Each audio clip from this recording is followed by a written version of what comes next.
같이 읽죠. 시작. 하나님은 한 분이시요 또 하나님과 사람 사이에 중보자도 한 분이시니 곧 사람이신 그리스도 예수라. 아멘. 이 말씀을 좀 암송해 보죠. 여기서 중보자란 말은 mediator라고 적혀 있으니까 헷갈리지 마시고 같이 암송하십시다. 한 번 더 읽어보죠. 시작. 하나님은 한 분이시요 또 하나님과 사람 사이에 중보자도 한 분이시니 곧 사람이신 그리스도 예수라. 안보감 해볼까요? 다 나오네, 걔네도. 그럼 말씀 후반부쯤에 한번 해보십시다. 우리는 몇 주간에 걸쳐서 사람과 또한 사람을 구원하시는 예수 그리스도에 대해서 계속 보고 있습니다. 20번째 웨스트민스터 소요리 문답 20번째 질문은 이렇게 시작하죠. 하나님께서 모든 인류를 죄와 비참한 상태에 멸망하게 버려두셨는가? 하나님께서 모든 인류를 죄와 비참한 상태에 멸망하도록 버려두셨는가? 아니죠. 하나님께서 다만 자기의 선하신 뜻대로 영원전부터 어떤 자들을 영생하도록 선택하시고 은혜의 언약 관계로 들어가셨습니다. 이는 그들을 죄와 비참한 상태에서 건져내시고 구원의 자리에 이르도록 하시기 위함입니다. 구속자로 말미암아. 하나님께서는 첫째 선택하셨고 둘째 은혜의 언약 관계로 들어가셨습니다. 영원전부터 선택하셨고 조건 없이 선택하셨습니다. 하나님께서는 그 계약을 맺으시고 스스로 사람과 하나님과 맺은 계약 안으로 들어가셨습니다. 이것을 은혜의 언약이라고 부르는데요. 사람은 하나님과 그 어떤 약속을 할 자격도 능력도 없기 때문에 하나님께서 일방적으로 사람과 언약을 맺으시고 스스로 그 관계 안으로 홀로 그 약속 안으로 들어가신 것입니다. 그 이유는 우리 모두를 죄와 비참의 상태에서 건져내시고 구원의 자리에 이르도록 하기 위해서죠. 하나님께서는 이 모든 것을 위해서 한 분을 보내주십니다. 그분을 구속자라고 하죠. Redeemer. 이 구속이란 원래 옛날 노예 시장, 그러니까 슬레이브 마켓에서 시작된 말입니다. 노예를 노예의 몸값, 즉 랜섬을 주고 사서 꺼내온단 말인데요. 그것을 중재라는 말로 표현합니다. 하나님과 사람 사이에 끊어지고 파괴된 관계를 다시 이어주는 것을 얘기하죠. 이럴 때 사용하는 중보는 성도가 남을 위해서 기도하는 그 중보라고 하는 인터세션과는 좀 다른 말입니다. 그래서 하나님과 사람 사이를 이어주는 중보라고 할 때는 영어를 mediator라고 쓰죠. 교리문답 21번째는 이 중보자가 과연 누구시냐라고 질문하는 것입니다. 우리 같이 한번 질문을 읽어보죠. 시작.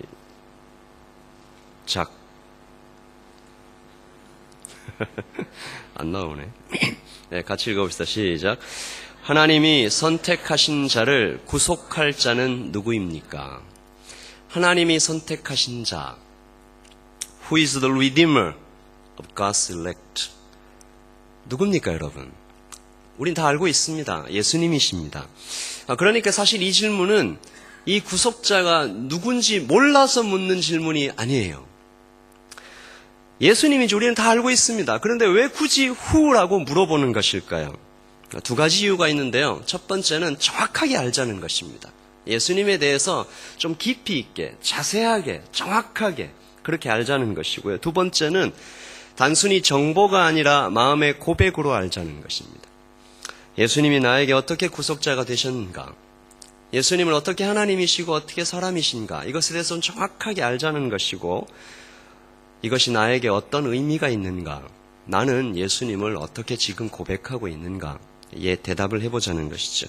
이 질문에 대해서 1643년 스코틀랜드와 영국에서 이 굉장히 뛰어난 신학자들과 목사님들과 정치인들, 폴리티션들이 모였습니다. 웨스트민스터 대성당에 모여서 5년 동안 기도하며 연구해서 낸 답이 웨스트민스터 소요리 문답이고 여러분과 지금 함께 나눌 오늘 21번째 질문의 답이기도 합니다. 그 답은 이렇습니다. 하나님의 선택하신 자의 유일한 구속자는 주 예수 그리스도이신데 그는 영원하신 하나님의 아들로서 사람이 되어 그렇게 계셨고 그때부터 앞으로도 계속 하나님이시면서 사람이십니다. 두 구별되는 본성과 한 위격으로 영원히. 여기서 여러분 신학적인 단어가 하나 나오는데요.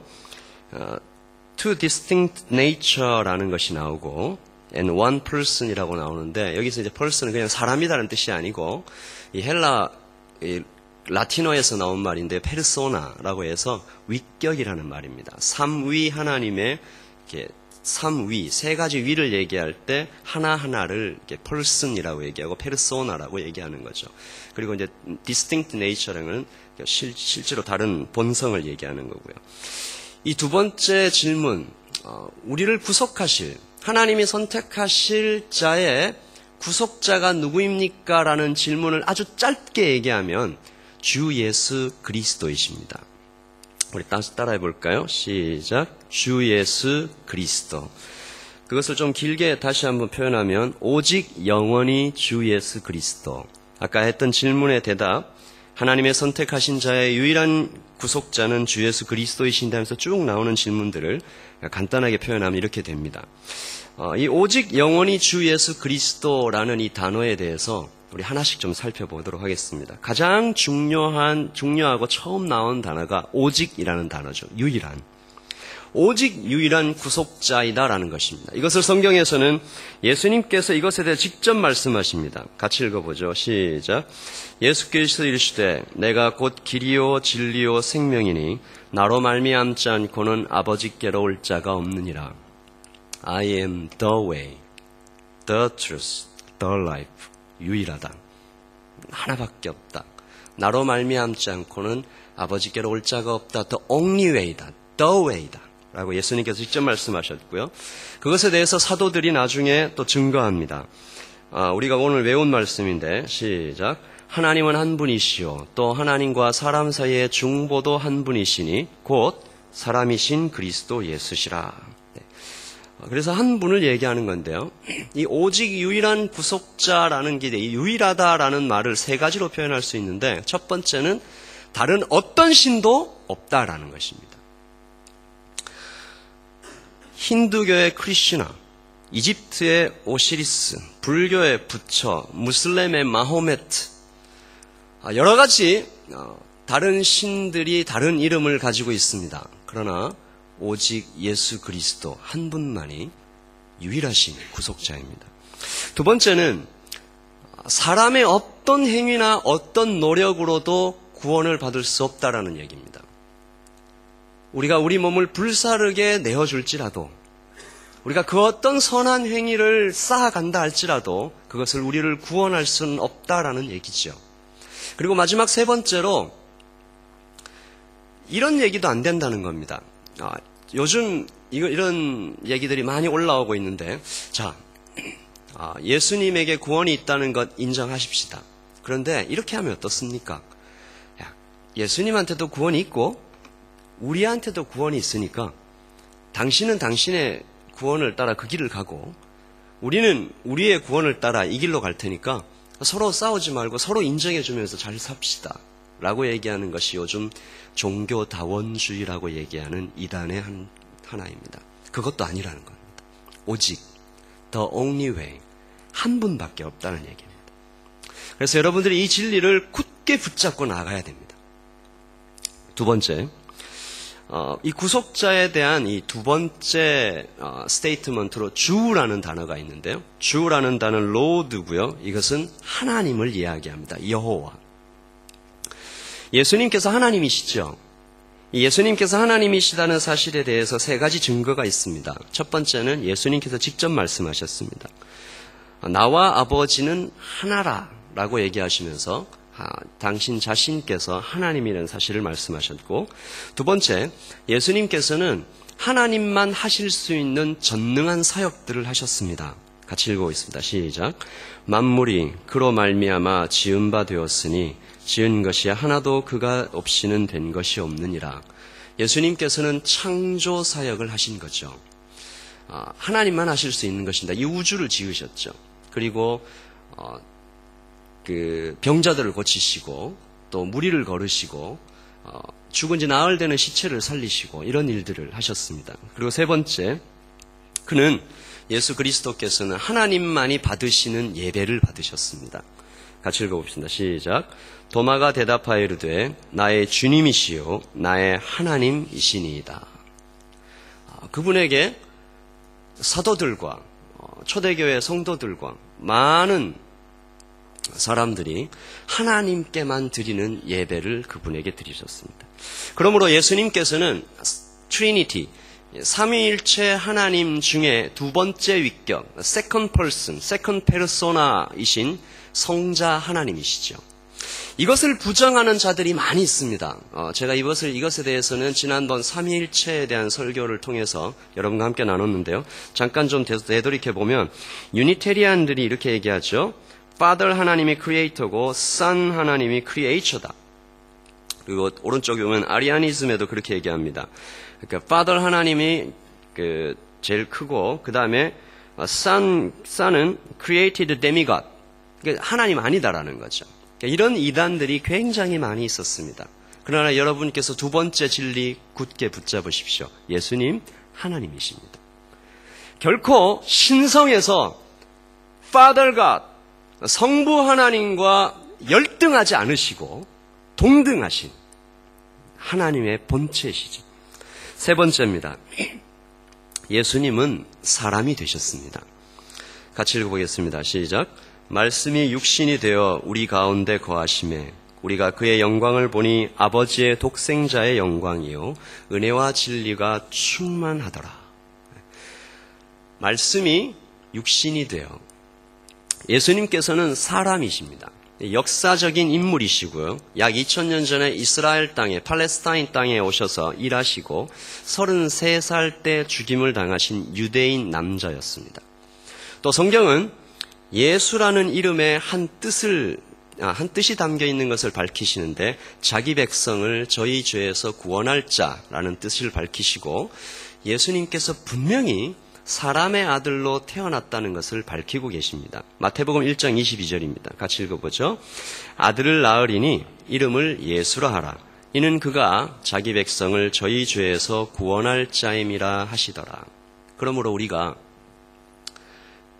구속자, 리디머, 우리를 구속할 그분을 부를 때 주 예수라고 부르는 것입니다. 주라는 말에 하나님이라는 뜻이 담겨져 있고 예수라는 말에 그분이 역사적인 한 시점에 오신 사람이시다라는 것을 닮은 거죠. 그래서 그분은 두 가지 구별된 two distinct nature를 갖고 계신 것입니다. 하나님인 동시에 사람이신 거예요. Two distinct nature in one person, one persona. 한 위격 안에 두 가지 구별된 distinct nature를 가지고 계시는데 이것이 굉장히 중요한 진리입니다. 예수님께서 그분의 신성, 즉 divinity가 변함이나 혼합이나 혼동이 없이, 즉 change도 없으시고 믹싱도 없으시고 confusing도 없이 인성, 즉 humanity에 완전히 연합된 것입니다. 그분의 divinity와 그분의 humanity가 완전히 연합된 거예요. 이것은 신비죠. 우리는 이해할 수 없습니다. 삼위일체에서 Father과 Son과 Spirit God이 서로 완전히 연합해 계시는데 세 가지 아주 분명한 distinct person으로 이렇게 사역하시는 것을 우리가 보듯이 그걸 설명해낼 수가 없잖아요. 그렇듯이 우리가 믿음으로 받아들여야 되는 부분이죠. 그래서 우리가 예수님을 주 예수라고 부르는 겁니다. 네 번째입니다.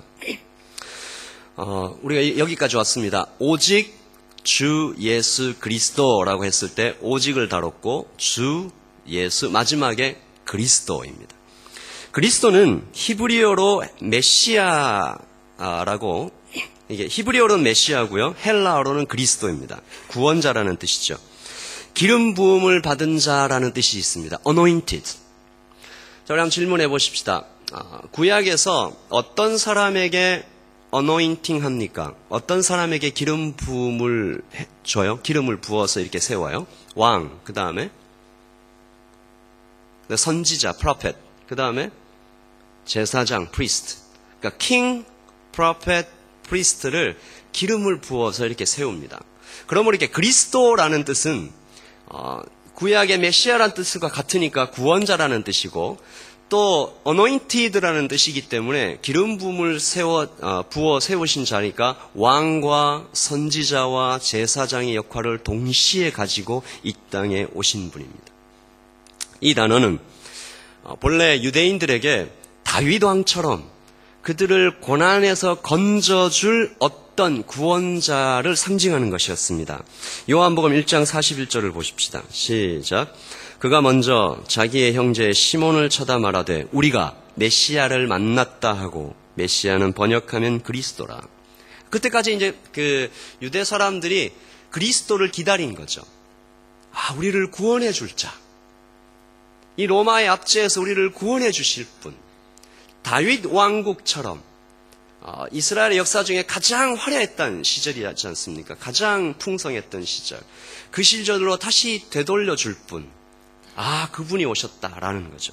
그래서 우리가 예수님을 주 예수 그리스도라고 부르는 것입니다. 같이 한번 해보죠. 시작. 주 예수 그리스도. 이 말 뜻 안에 하나님이시며 사람이시며 구원자이시다.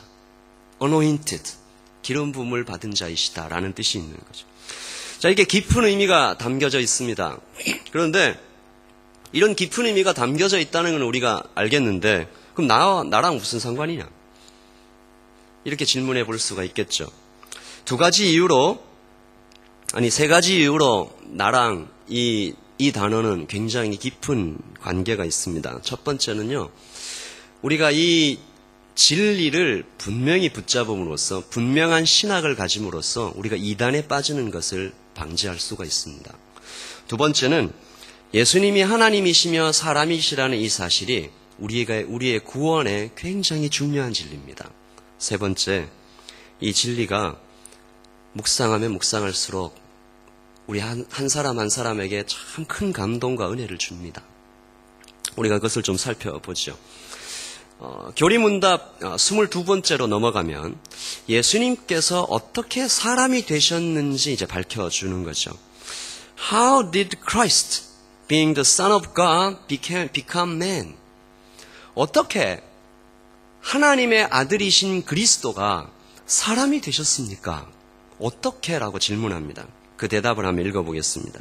자, 같이 읽어보죠. 시작. 하나님의 아들이신 그리스도께서 참된 육체와 이성적인 영혼을 취하셔서 성령의 권능으로 동정녀 마리아의 자궁에 잉태됨으로써 인간이 되사 마리아에게서 출생하시되 죄는 없으시다. 참몸, true body, 이성적인 영혼, 지정의를 가지신, 지정의는 뭔지 알죠? intellect, 정, feeling, 그리고 의, will, 이것을 다 가지신 이런 뜻이죠. 참몸이라는 것은 true body, 그러니까 실제로 물질적인, 피지컬한 그런 바디를 갖고 오셨다는 것입니다. 이 참몸을 부정했던 이단들이 있고요. 이성적인 영혼을 부정했던 이단들이 있습니다. 여러분들이 그런 이단들은 지금은 잘 없는데 예전에는 그노시스트라고 해서 영지주의자들, 영지버섯 이런 거 아니고 영지주의자들이 이 참몸을 부정했어요. 하나님은 그냥 일루전으로 그냥 이렇게 그 3D 뭐라 그러지 그거? 이렇게 홀로그램처럼 사람한테 이렇게 그 인간 세상에 샥 나타나셔가지고 이렇게 진리를 전파하시고 다시 사라지셨다. 뭐 이런 식으로 얘기를 하는 팀들이 있고, 유대교도 예수 그리스도를 전혀 인정을 하지 않죠. 그러나 성경은 분명히 성령의 권능으로 동정녀 마리아의 자궁의 여기에 잉태되셨다라고 이야기합니다. 같이 읽어보십시다. 시작. 좀 느린데 오늘. 시작.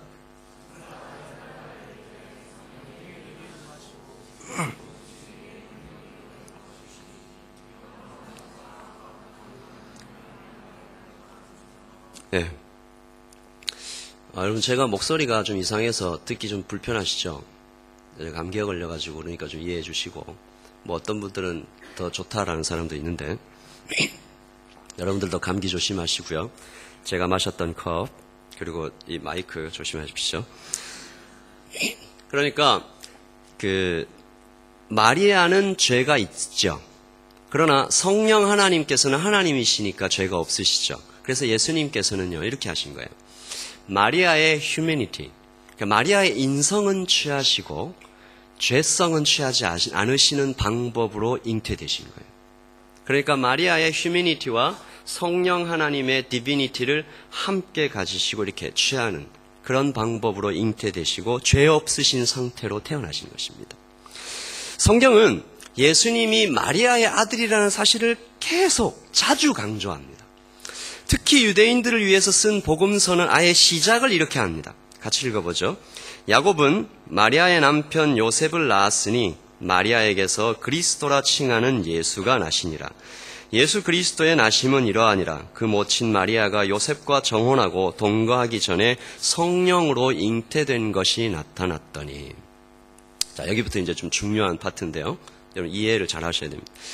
이걸 잘못 이해한 로마 캐톨릭에서는 동정녀 마리아, 버진 마리아죠. 한 번도 정을 통하지 않은 이게 동정이라는 뜻이죠. 그러니까 한 번도 성관계를 맺지 않은, 섹스를 하지 않은 이런 뜻인데, 동정녀 마리아를 높입니다. 그래서 마리아를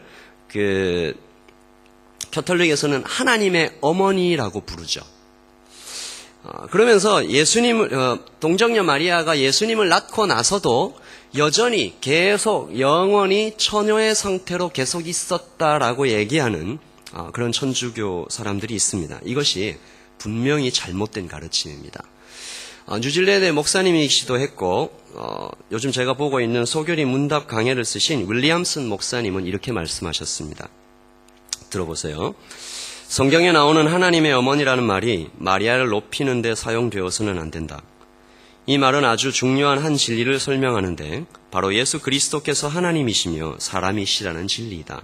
이 말은 그가 마리아에게서 태어날 때 사람이시면서 하나님이셨다는 것을 뜻한다. 그러므로 마리아는 하나님이신 예수의 어머니이다. 그러나 이 말이 마리아를 하나님과 같은 수준으로 높이려는 말이 아님에 주목하라. 이것은 오히려 예수 그리스도께서 마리아와 같은 인간의 수준으로 낮아지셨다는 것을 뜻한다.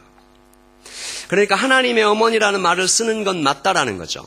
그런데 이것을 잘못 사용하면 안 된다라는 것입니다. 그래서 이것을 이 윌리엄슨 목사님이 그림으로 이렇게 그려놓으셨는데요. 한번 보시죠. 여기 보시면 마리아, 하나님의 어머니 이렇게 높이면 안 된다는 거죠. 그리스도가 사람의 아들로 낮아진 것으로 우리가 이해해야지 잘못 이해하면 안 됩니다. 근데 이 교리가 굉장히 중요해요. 이 교리를 다른 말로 동정녀 탄생의 교리라고 얘기합니다. 이 교리는 우리 구원에 굉장히 중요한 세 가지 질문에 답변하고 있습니다. 이 세 가지 질문은 웨스트민스터 대교리 문답에서도 나옵니다. 우리 소교리 문답을 배우고 있잖아요. 대요리 문답도 있어요. 내년에 한번 해볼까? 아닙니다. 안 할 거예요. 굉장히 중요한 진리인데 구원에 굉장히 중요한 진리예요. 잘 붙잡아야 돼요. 첫 번째입니다. 왜 구속자는 하나님이셔야만 했는가? Why mediator should be God? 왜 그래야만 했는가? 같이 읽어보십시다. 죄가 없어야 합니다. 그리고 죄로 인한 하나님의 진노와 죽음에 빠지지 않고 부활할 수 있어야 합니다. 하나님으로서 하나님을 만족해 해야 하며 부활하심으로써 마귀를 정복해야 하며 선택된 자들에게 성령을 주셔야 하고 그들을 영원한 구원에 이르게 해야 하기 때문입니다. 이게 좀 길고 복잡한데요. 짧게 얘기하면 죄가 없어야 하기 때문이고 하나님만 하실 수 있는 일을 하셔야 하게 되기 때문입니다. 그래서 반드시 우리의 구속자, 리디머, 주 예수 그리스도께서는 하나님이셔야만 했습니다. 두 번째, 그러면 그 다음 질문은 뭘까요? 왜 구속자는 사람이어야만 했습니까? 같이 읽어보십시다. 율법에 순종하여 고난을 받고 우리의 성질을 가지고 우리를 위해 중보의 기도를 드리고 우리의 연약함을 동정하는 분이어야만 합니다. 그래서 우리가 양자됨을 얻고 은혜의 보좌 앞에 담대히 나갈 수 있게 되어야 하기 때문입니다. 우리 한 번 더 읽어보십시다. 처음부터. 율법에 순종하여 고난을 받고 우리의 성질을 가지고 우리를 위해 중보의 기도를 드리고 우리의 연약함을 동정하는 분이어야만 합니다. 그래서 우리가 양좌됨을 얻고 은혜의 보좌 앞에 담대히 나갈 수 있어야 하기 때문입니다. 한마디로 뭡니까? 죽으셔야 하기 때문이죠. 하나님은 죽으실 수가 없잖아요. 죽으셔야 하기 때문이죠. 사람의 죄를 대신 지고 죽으셔야 하기 때문에 사람으로 오신 거죠. 두 번째로 뭡니까? 사람이 겪을 수 있는, 사람으로서 사람이 겪을 수 있는 모든 비참, 여러분이 지금 겪고 있는 모든 비참을 다 겪어야 하기 때문입니다. 그래서 우리의 연약함을 다 아시고 우리를 위해서 중보의 기도를 드리기 위해서입니다. 그래서 우리는 예수님의 모습을 바라보며 위로를 얻게 되는 것입니다. 그래서 그 예수님을 바라보면서 은혜의 보좌 앞에 담대히 나아가는 거죠. 같이 읽어보십시다. 우리에게 있는 대제사장은 우리 연약함을 체휼하지 아니하는 자가 아니요 모든 일에 우리와 한결같이 시험을 받은 자로되 죄는 없으시니라. We do not have a high priest who is unable to sympathize. 이게 체휼이라는 뜻입니다. sympathize. 함께 긍휼, 그 깊은 긍휼을 가지고 계시다는 거죠. 우리와 한결같이 다 시험을 받은 자로되. 여러분 중에 한번 깊이 고민해 보십시오. 여러분이 겪고 있는 그 어떤 비참, 그 어떤 고난, 그 어떤 시험 중에 예수님이 겪지 않으신 것이 있는가? 한번 생각해 보세요. 예전에 들은 얘기입니다. 사람들이 모여서 그런 이야기를 했다고 합니다.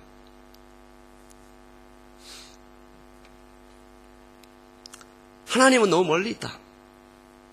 그리고 그분은 우리 사정을 잘 모른다. 그러니까 우리가 할 수 있으면 이런 걸 한번 해보자. 이 깜빵에 앉아갖고 쓸데없는 얘기를 했던 사람들인데, 어떤 하나님 우리가 데려와서 그때 신이라고 하죠. 신을 데려와서 사람이 겪을 수 있는 모든 고통을 다 겪게 하자. 배신당하게 하자. 그리고 육체의 모든 고통을 다 당하게 하자. 모욕을 당하게 하자. 벌거벗기자.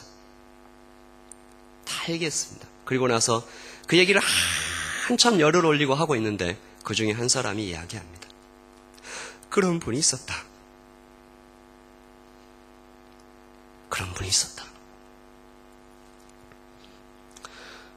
네, 그런 분이죠. 구속자. 마지막 세 번째 질문입니다. 왜 구속자는 한 인격 안에서 하나님과 사람이셔야만 했습니까? 같이 읽어보십시다.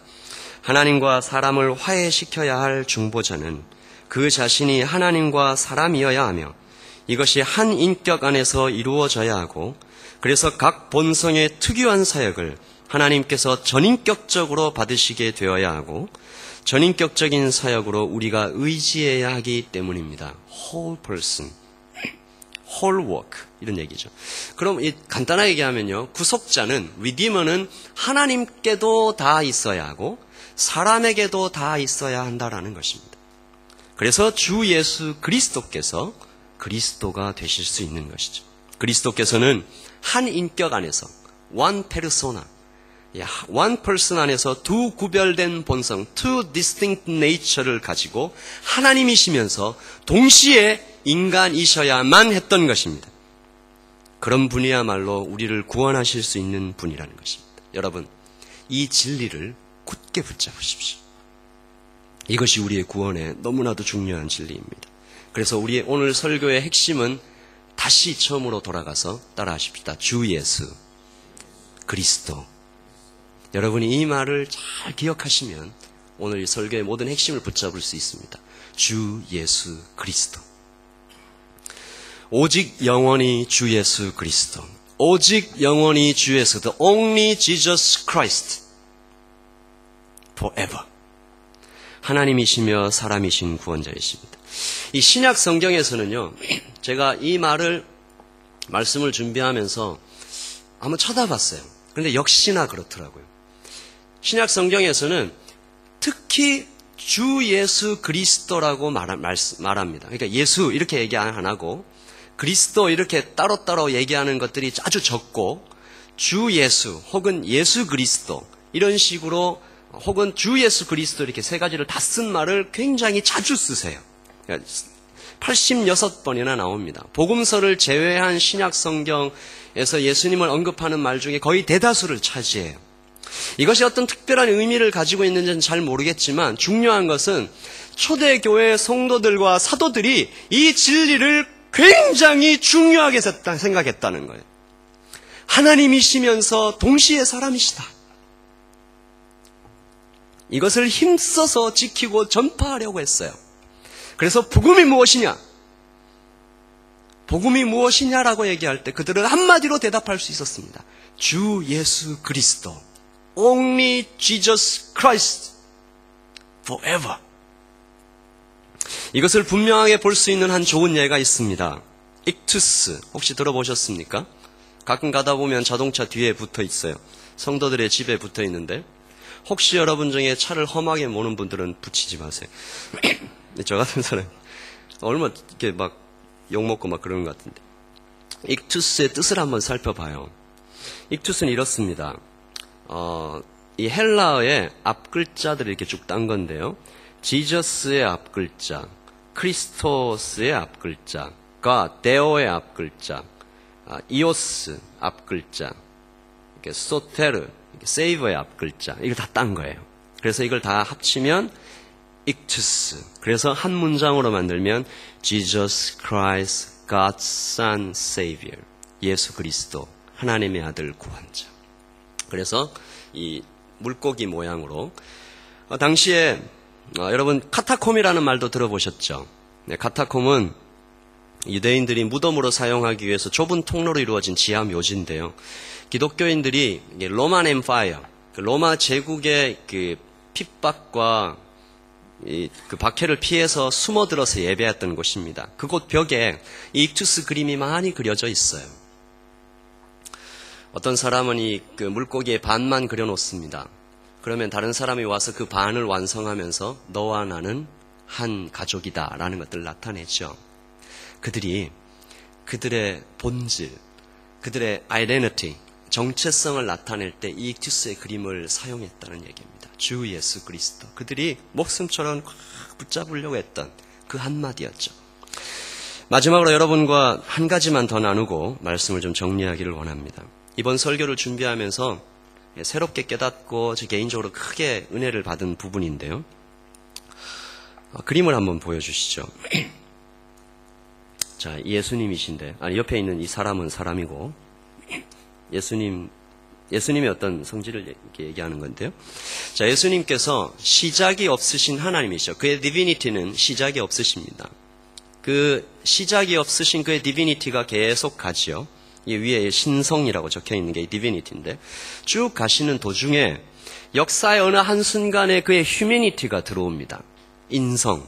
그 시작의 인성이 그렇게 시작되는데 재미있는 것은 그리고 놀라운 것은 그의 신성이 영원히 끝이 없이 가시는 것과 같이 그의 휴미니티도 그가 2000년 전 이 땅에 그의 휴미니티를 가지고 오신 그 시점부터 영원히 그의 휴미니티를 가지고 가신다는 거죠. 무슨 얘기인가 하면 예수님께서 지금도 계속 그리고 앞으로도 영원히 신성과 인성을 함께 가지고 계시다는 사실입니다. 이해되세요? 저는 이것을 처음에 묵상할 때 이거 거의 저를 울게 만들었습니다. 그 이유가 너무나 분명하잖아요. 그러므로 지금 하늘에 계신 지금 하느님 나라에 계시고 또 우리 가운데 계신 예수 그리스도께서 왜 그의 휴미니티를 영원히 그의 본질 안에 그의 위격 안에 가지고 계신 것인가? 사람의 몸과 마음을 그대로 가지고 계신 것인가? 우리에게 있는 대제사장은 우리의 연약함을 채울하지 아니하시는 자가 아니요 우리와 한결같이 시험을 받은 자로 돼 죄는 없으시니라. 우리의 연약함을 그것을 그대로 이해하고 중보하기 위해서 예수 그리스도께서는 그분의 인성을 영원히 그대로 가지고 계시는 것입니다. 저는 잘 모르겠습니다. 이것이 그분에게 얼마나 불편한 일일까? 하나님이시니까 불편하지 않게 이렇게 하시면 될까? 잘 모르겠어요. 그러나 분명한 것은 그분께서 나를 사랑하시는 그 사랑 때문에 그분의 본질을 영원히 변화시키는 결정을 하셨다는 것입니다. 이해되십니까? 그분은 신이세요. 이 신성을 가진 부족함이 없으신 하나님께서 또 하나의 본성을 영원히 가지기로 결정하신 사실 앞에 우리는 여기 서 있는 것입니다. 저는 이것이 우리가 어떻게 이해해야 될까? 어떤 예가 있을까 한번 생각을 하다가 예전에 들었던 한 이야기가 생각이 났습니다. 벨기에 출신의 선교사 다미엔이라는 분이 계세요. 그분이 몰라카이라는 섬에 들어갑니다. 거기는 문둥병자 200명이 살고 있어요. 문둥병자들이 이렇게 얘기합니다. 당신은 건강한 몸이기 때문에 믿음을 가지고 살지만 만약 우리들처럼 날마다 몸이 썩어간다면 당신은 그렇게 말하지 못할 것이다. 그러니까 다미엔이라는 분이 기도합니다. 주님, 저를 문둥이로 만들어주세요. 저에게 나병을 주세요. 죄인을 구하기 위해 죄인같이 되셨던 예수님처럼 문둥이를 구하기 위해 저도 문둥이가 되기를 원합니다. 그 기도를 드리고 있는 도중에 어느 날 촛불이 팍 타고 있는데 다미엔이 거기다 이렇게 실수로 손을 올려서 손이 타고 있는데 모르고 있는 거예요. 그래서 옆에 있는 친구가 놀래서 야 다미엔, 너도 이제 드디어 문둥이가 됐구나. 깜짝 놀라서 얘기합니다. 그러자 다미엔 신부가 무릎을 탁 꿇고 주님 감사합니다. 저도 이제야 문둥병자들에게 복음을 전할 자격도 능력도 갖추게 되었습니다. 네, 그렇게 기도했다고 합니다. 하나님께서 사람이 되신 것을 여기에다 어떻게 비교를 하겠습니까마는 제가 생각할 수 있는 사랑 때문에 영원히 자기의 본질을 변화시키신 결정, 그래도 비슷하게 좀 비유를 할 수 있지 않을까라는 생각이 듭니다. 사랑을 위해 자신의 본질을 영원히 바꾸시는 예수 그리스도, 주 예수 그리스도께서 우리의 구속자이시라는 것입니다. 그러면 여러분 한번 생각해 보십시다. 그분께서 나에게 무엇을 아끼시겠습니까? 그분께서 나에게 어떻게 모든 것을 주시지 않겠습니까? 그분께서 나를 끝까지 품고 구원으로 왜 이끌지 않겠습니까? 우리가 그분을 주 예수 그리스도라고 부를 때 그 부르는 부름에 그 이름의 분명한 의미와 온전한 이해를 갖고 있다면 우리는 왜 두려워하는 것일까요? 우리는 왜 부러워하는 것일까요? 우리는 왜 침체하는 것일까요? 나를 향한 그 사랑 때문에 자신의 본질을 영원히 바꾸기로, 짧은 순간이 아니잖아요. 단지 몇 년이 아니라, 단지 수백 년이 아니라 영원히 그런 분께서 나의 사랑으로, 나의 구속자로 계시는 그분께서 나를 향해 다가오신 그 사실 앞에 여러분이 서 계신 것입니다. 우리 말씀을 다시 한번 읽어보겠습니다. 시작. 하나님은 한 분이시요 또 하나님과 사람 사이의 중보자도 한 분이시니 곧 사람이신 그리스도 예수시라. 아멘. 그러므로 오늘 말씀의 다시 핵심을 한마디로 정리한다면 이겁니다. 오직 영원히 주 예수 그리스도. 오직이라는 말을 여러분이 이해하셨고 방금 제가 그 영원이라는 말을 함께 나눴습니다. 주 예수 그리스도. 같이 한번 읽어보십시다. 시작. 오직 영원히 주 예수 그리스도. 이분이 여러분에게 누구십니까? 기도하겠습니다.